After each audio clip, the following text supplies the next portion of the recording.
I'm a reading interventionist.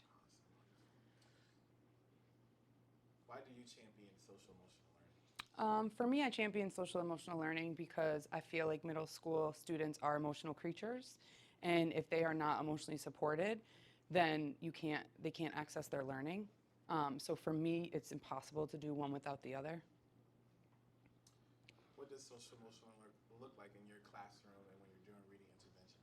So for me, it's not more of what it looks like, but more of what it feels like.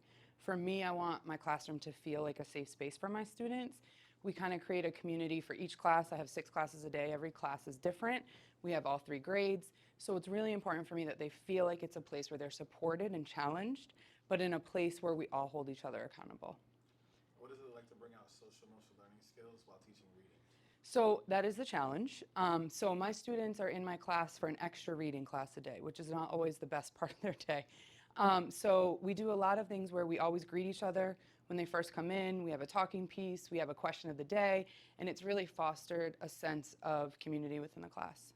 In some parts of the country, in different communities, people say social emotional learning is something else that I have to do.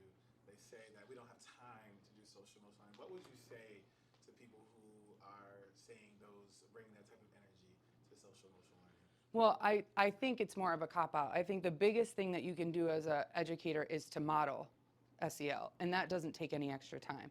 So if I am doing things like, admitting when I'm wrong or being self-aware and sharing that with students, saying things like, look, science is not my strength, but I'm going to work on it, I'm going to get better, then I think that can be very impactful without adding something else onto our plates.